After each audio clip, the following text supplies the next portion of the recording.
जो भी बच्चे बिहार बोर्ड से अभी तक एग्जाम दे चुके हैं और जिनका नंबर 400 से प्लस आया है, वो समझ जाइए प्यार बच्चों कि वो टॉपर की तरह क्वेश्चन बैंक को पढ़ते हैं। यानी कहने का मतलब ये हुआ प्यार बच्चों कि अगर आप भी 2026 में बिहार बोर्ड से क्लास 12th या फिर क्लास 10th का एग्जाम देने वाले हैं और आपका भी सपना है कि मेरा भी भैया 400 से प्लस नंबर आए, तो प्यारे बच्चों आप लोगों को क्वेश्चन बैंक जो है वो टॉपर की तरह पढ़ने की जरूरत है। यानी जिस तरीके से टॉपर क्वेश्चन बैंक को पढ़ते हैं उस तरीके से प्यारे बच्चों आप लोगों को पढ़ने की जरूरत है। ठीक है, अब यहाँ पे आप सभी को बताएंगे कि आखिर टॉपर जो है प्यारे बच्चों वो क्वेश्चन बैंक को किस तरीके से पढ़ते हैं, उनका पढ़ने का सिस्टम क्या होता है। ऐसे नहीं पढ़ते हैं जैसे आप लोग पढ़ते हैं, ठीक है, उनका पढ़ने का कुछ अलग रूल होता है। वही चीज प्यारे बच्चों आज के इस वीडियो के माध्यम से आप सभी को पूरी जानकारी बताने वाले हैं कि आखिर जो टॉपर होते हैं वो क्वेश्चन बैंक को किस तरीके से पढ़ते हैं। सबसे पहला जो पॉइंट आता है प्यारे बच्चों कि chapter wise and topic wise, यहां पे आप सभी को समझ में नहीं आता होगा ये टॉपिक देखने के बाद, लेकिन प्यारे बच्चों हर एक टॉपिक को यहां पे हर एक जितना भी यहां पांचों सवाल है, यहां पे प्यारे बच्चों पांचों सवाल को आप सभी को क्लियर कर दिया जाएगा। यानी जितना भी डाउट है आप सभी का पूरा क्लियर हो जाएगा। ठीक है, पहला पॉइंट यही है प्यारे बच्चों की chapter wise and topic wise. यानी प्यारे बच्चों जो टॉपर होते हैं जिनका 400 से प्लस नंबर आता है वो इस तरीके से क्वेश्चन बैंक को पढ़ते हैं। आप लोग बातों को समझिए। ठीक है, जैसे कि मान लिया जाए प्यारे बच्चों एक बुक है, ठीक है, जैसे कि आप सभी के पास फिजिक्स का बुक होगा, केमिस्ट्री का बुक होगा, यानी भौतिकी का, रसायन शास्त्र का एक बुक है, और एक प्यारे बच्चों क्वेश्चन बैंक है जैसे कि सब विद्यार्थी के पास होता है। ठीक है, बिलियन का हो, टारगेट का हो, जो भी हो। ठीक है, अब प्यारे बच्चों जो बुक है, मान लिया जाए फिजिक्स का हम बुक लेते हैं, ये आप लोग देखिए प्यारे बच्चों, आप लोग अगर आर्ट्स से एग्जाम दे रहे हैं, कॉमर्स से एग्जाम दे रहे हैं, तो आप लोग का भी सेम रूल यही फॉलो होगा जैसे कि यहाँ पे आप सभी को बताया जा रहा है। ये तो एक तरीके से एग्जाम्पल यहाँ पे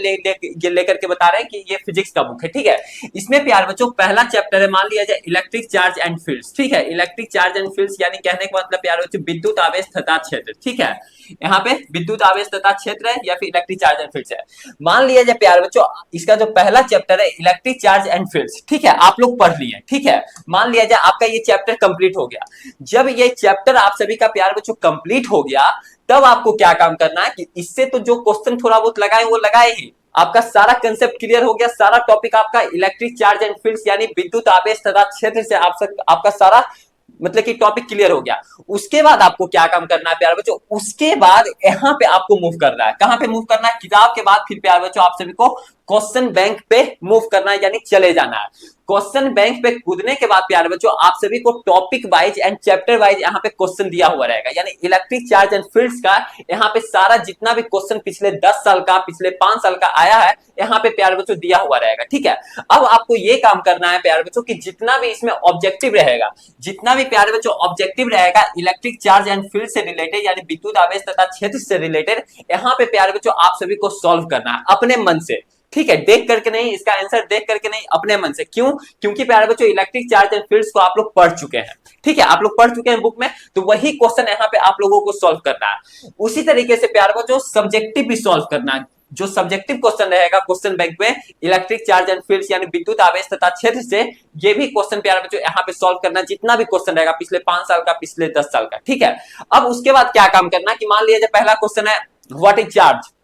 व्हाट इज इलेक्ट्रिक फील्ड। ठीक है, विद्युत क्षेत्र क्या होता है, चार्ज क्या होता है। ठीक है, तो वही क्वेश्चन प्यारे बच्चों यहाँ पे सब्जेक्टिव क्वेश्चन सॉल्व करना है, वही पहला चैप्टर से रिलेटेड। उसके बाद जब आपको डाउट होने लगेगा, जब आपका पूरा क्लियर हो जाएगा, तो समझिए प्यार मतलब कि जब आपका क्लियर हो जाएगा यानी पूरा क्वेश्चन यहाँ पे बनने लगेगा, तब आप समझिए कि मेरा विद्युत आवेश तथा क्षेत्र जो हम किताब से पढ़े थे, एनसीईआरटी बुक जिस भी बुक से, तो समझिए कि आपका पूरा कंसेप्ट इसका मतलब क्लियर है। उसके बाद जब क्वेश्चन बैंक आप लोग लगा लीजिएगा, तब अगर जहां भी आप लोग फंसने लगे, समझिए कि यहाँ पे अगर डाउट हो रहा है, कोई क्वेश्चन नहीं बन रहा है, पूरा मतलब कि जितना क्वेश्चन लगा है उसमें से आधा से अधिक नहीं बना, तो समझिए कि आप लोग फांकी मार रहे हैं, यानी आपका इस चैप्टर का कंसेप्ट जो है वो क्लियर नहीं है। तो यही पॉइंट जो है प्यारे बच्चों होना चाहिए कि पहले हम लोग किताब से पढ़ लिए जो भी टॉपिक है, जो भी चैप्टर है, फिर उसके बाद हम लोग क्वेश्चन बैंक पे मूव किए। बच्चे लोग क्या गलती करते हैं कि पहले क्वेश्चन बैंक पे मूव कर लेते हैं, तो कहां से क्वेश्चन लगेगा, तो अंदाजी में प्यारे बच्चों आप लोगों का चलने वाला सिस्टम नहीं है। दूसरा सवाल जो आता है प्यारे बच्चों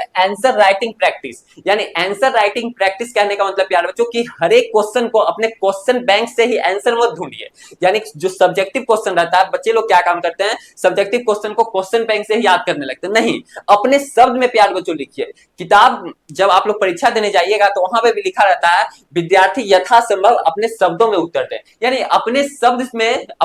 उत्तर दे, किताबी भाषा का लैंग्वेज नहीं, समझ रहे हैं, जो अपने मन में पढ़े हैं, जो आपका दिमाग में काम कर रहा है, वही चीज प्यारे बच्चों वहां पे आंसर में लिखे, तो वही चीज का प्यारे बच्चों आप लोग खूब प्रैक्टिस करें, बहुत प्रैक्टिस करें, ठीक है, तब आपका सारा कंसेप्ट क्लियर होगा और आप सभी को एग्जामिनेशन हॉल में अच्छा से आप लोग मतलब कि लिखिएगा तो आपका नंबर भी अच्छा आएगा, ठीक है। तीसरा सवाल जो आता है प्यारे बच्चों, टिक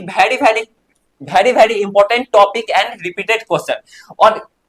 क्वेश्चन बैंक का प्यार बच्चों जो भी वेरी वेरी इंपॉर्टेंट टॉपिक है, जो कि वेरी वेरी इंपॉर्टेंट टॉपिक कहने का मतलब आपको ये पता चलेगा कि कुछ कुछ जो क्वेश्चन होता है प्यारे बच्चों, ये प्यारे बच्चों हर एक साल रिपीट होते रहता है, समझ रहे हैं ना, तो वो सब जो टॉपिक हुआ, वो सब जो क्वेश्चन हुआ, वो काफी इंपॉर्टेंट ये क्वेश्चन हुआ, तो उसको क्या काम करना है प्यारे बच्चों, आप सभी को टिक लगा लेना है कि जब भी क्वेश्चन बैंक जब हम लोग दोबारा पढ़ेंगे तो उसमें टिक लगा हुआ रहेगा, तो हमको पता चल जाएगा कि हाँ भाई ये क्वेश्चन हमको पढ़ना है, काफी इंपॉर्टेंट क्वेश्चन है, ये बार बार आता है, तो टिक लगा रहेगा तो आपको पढ़ने में आसानी होगा, समझ रहे हैं ना, बाद में रिवीजन करने में। चौथा जो क्वेश्चन आता है प्यारे बच्चों, मिस्टेक को एनालिसिस करें, यानी जो भी आपका गलती हुआ है, मान लिया जैसे कि हम आप सभी को बताए थे कि इलेक्ट्रिक चार्ज एंड फील्ड्स, ठीक है, विद्युत आवेश तथा क्षेत्र को पढ़े, क्वेश्चन बैंक से क्वेश्चन लगाएं, जो तो फिर जो भी आपको गलती हुआ फिर उसको सुधारने का प्रैक्टिस करना, ऐसा नहीं कि उसको छोड़ देना है, तो वो चीज हमको सुधारना है, गलती तो हर एक इंसान से होता है, ऐसा थोड़ी ना कि एक चैप्टर पढ़ लिया तो उसका सारा क्वेश्चन बन ही जाएगा, ऐसा तो किसी से नहीं होता है, तो प्यारे बच्चों जो गलती हुआ उसको फिर सुधारने का कोशिश करना है, ऐसा नहीं कि उसको छोड़ देना है, ठीक है, चौथा पॉइंट यही है। पांचवा पॉइंट है प्यारे बच्चों रिवीजन, जो कि आप सभी को पता ही है कि रिवीजन इज द की, किसी भी टॉपिक को, किसी भी चैप्टर को, किसी भी सब्जेक्ट का प्यारे बच्चों अगर आप लोग टॉपिक पढ़ रहे हैं, कोई भी चीज पढ़ रहे हैं, तो उसको रिवीजन जरूर करना है, रिवीजन नहीं कीजिएगा सारा कुछ आप सभी का बर्बाद हो जाएगा, जो भी आप पीछे पढ़े हैं उसको आगे, मतलब जब आप पढ़ रहे हैं तो उसको पीछे वाला को रिवीजन कीजिए, ठीक है। और प्यारे बच्चों ये सब चीज रहा, अगर आपको भी प्यारे बच्चों हमारा गेस क्वेश्चन का नोट्स चाहिए, हैंड रिटन नोट्स चाहिए, जो कि 2026 में एग्जाम में टकराएगा क्वेश्चन, तो प्यारे बच्चों आप लोग इस नंबर पे सिंपली कॉल कीजिए 7667140322 पे, ठीक है, इस नंबर पे प्यारे बच्चों आप लोग कॉल या मैसेज वगैरह कर सकते हैं, क्योंकि प्यारे बच्चों यहाँ पे जो भी हम लोग गाइड करते हैं क्वेश्चन, वो प्यारे बच्चों 2023 में भी टकराया था, 2024 में भी, 2025 में भी, पिछले 3 साल का डाटा है कि हर एक वर्ष प्यारे बच्चों मेरा गेस किया हुआ क्वेश्चन टकराता ही टकराता है, ठीक है। तो प्यारे बच्चों 2026 में जितने बच्चे एग्जाम देंगे, आई होप, आशा करते हैं कि अधिकतर क्वेश्चन 99% क्वेश्चन मेरा टकराएगा ही टकराएगा, तो आप भी अगर हैंड रिटन नोट्स यानी गेस क्वेश्चन का हैंड रिटन नोट्स लेना चाहते हैं तो इस नंबर पे आप लोग प्यारे बच्चों मैसेज कीजिए या फिर कॉल कर सकते हैं। तो आज के लिए प्यारे बच्चों इतना ही, फिर मिलते हैं आप सभी के साथ अगले वाले वीडियो में।